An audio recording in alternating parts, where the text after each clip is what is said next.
Bonjour. Bonjour. Dites-nous, vous venez d'où? D'Orléans. D'Orléans. Vous vous appelez comment? Tiffany. Tiffany. Bonjour Tiffany. Du coup, vous vous exposez aujourd'hui au Salon du Vintage. Vous êtes la friperie d'Orléans? C'est ça. C'est ça. Vous vous situez où exactement? Alors, on est caché. Avant, on était rue Jeanne d'Arc. On avait 2 locaux, donc dans la rue principale d'Orléans. Et puis, depuis 2 ans, on est rue Croix-de-Bois. C'est une petite rue qui est cachée derrière la Sécu. Par contre, on a un très beau local qui ressemble à un entrepôt, qui est assez joli. On chauffe au poêle à bois et on est là. Ok, donc convivial. Vous souhaitez, qu'est-ce que vous souhaitez justement faire partager à vos clients au sein de la boutique? Alors en fait, on est vraiment dans une démarche avec la boutique à vendre des jolies choses. Alors en fait, c'est à travers ces choses-là qu'on souhaite partager. On n'est pas du tout dans une démarche de commerce agressif ni rien. On laisse les gens s'autonomiser. On est plutôt sur quelque chose de très doux, d'accueillant. Et dans les pièces, c'est un peu ça aussi. On fait une sélection. C'est de la mise en valeur, d'articles, de produits, de textiles, vraiment de toutes sortes. On voit de la jupe, de belles chemises hommes, des pantalons. Oui, c'est ça. On essaie de vraiment avoir un choix très varié. On ne spécifie pas sur ni un style, ni sur un genre, ni sur une époque. On essaie de vraiment avoir toutes choses, mais que par contre chaque chose soit assez jolie. Alors après, il y en a pour tout le monde, donc on peut trouver des choses moins jolies. Mais c'est vrai qu'on est sur une démarche de belles matières, belles coupes, made in France, ou sur des produits qu'on trouve plus forcément. Et voilà. Et donc pour aller à la recherche de ces petits trésors, comment vous faites? Comment vous procédez? Alors là, c'est tout un travail. En fait, ça fait 6 ans qu'on travaille avec plein de partenaires en fait différents. Alors c'est moi qui suis allée, qui ai rencontré beaucoup de monde, recherché un petit peu. Donc j'ai fonctionné avec pas mal de monde et au fur et à mesure, ça c'est un petit peu le bouche à oreille, voilà. Ouais. Et puis il y a une sorte de loyauté un peu avec mes partenaires et moi-même. Et puis après voilà, je vais chercher. Après je suis curieuse, donc je vais toujours chercher un peu de nouvelles choses. Et puis je trie tout. C'est un travail qui est énorme. Bien sûr. Et voilà, tout est trié. Derrière à la boutique, on a des bacs aussi de 1 euro et dans les bacs aussi tout est trié, etc. Pour vraiment essayer d'avoir chaque chose un peu une qualité.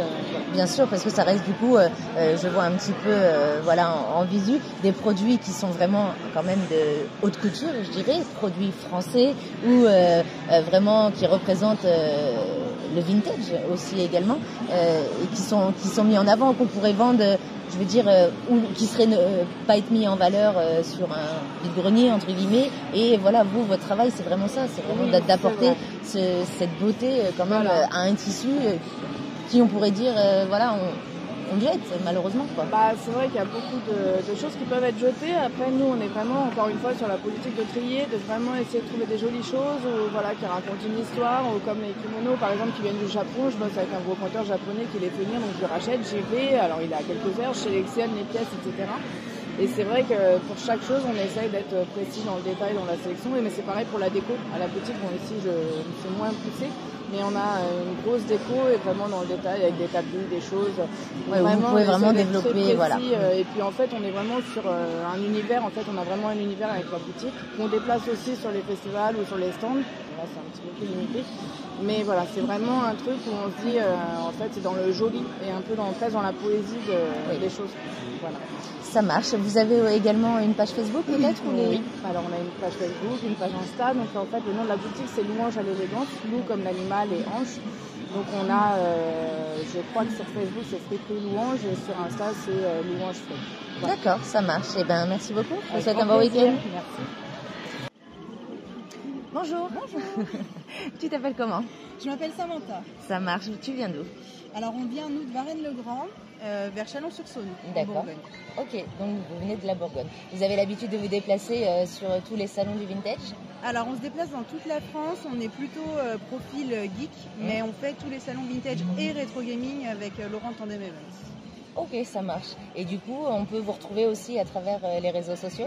Oui, donc mon conjoint Samuel Boulanger, qui lui est le gestionnaire de tout ça, a une page sur Culture Geek, donc sur les réseaux sociaux, sur Facebook exactement. Et après, on fait de la gestion, on propose aussi des objets en vente sur sa boutique eBay. D'accord.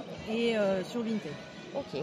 Vous avez principalement quoi comme objet justement à vendre et à défendre au sein de vos Alors vos on stands? vend tout ce qui est culturel au niveau du rétro gaming, du jeu, de la culture enfant, c'est-à-dire des livres, des BD, des jeux anciens, des vieilles consoles. On essaye de faire revivre un petit peu aussi, on travaille avec un réparateur qui nous permet de restaurer des vieilles consoles et de les remettre sur le marché, surtout au lieu qu'elles soient achetées en déchetterie. Des figurines, des vinyles. Et puis tout ce qui est dérivé de la culture geek en fait. Oui, donc vous êtes vraiment sur un aspect de solidarité, de recyclerie aussi, et de pouvoir atteindre tout public justement qui souhaiterait retrouver ces objets qu'on a du mal à retrouver. C'est ce qu'on essaye de remettre un peu en avant, c'est-à-dire l'idée de ne pas jeter, de restaurer.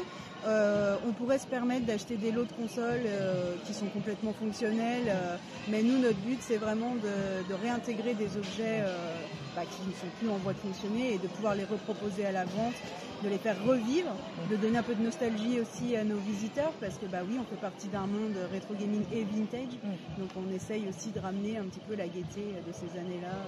C'est ça, toujours dans la bonne ambiance, avec le sourire. C'est ça, avec le plaisir de partager et puis de faire des fois des rencontres aussi qui nous permettent d'aboutir à des projets aussi. Je pense que c'est ça qui est hyper enrichissant sur les salons aussi, ou même tous les événements. En fait, c'est d'aller à la rencontre vraiment de son public et d'écouter. Et on grandit, le stand a grandi comme ça. On a commencé avec 3 tables et aujourd'hui on a 45 à 50 mètres de stand. C'est génial, c'est génial. Je vous remercie beaucoup, je vous souhaite un bon week-end. Merci.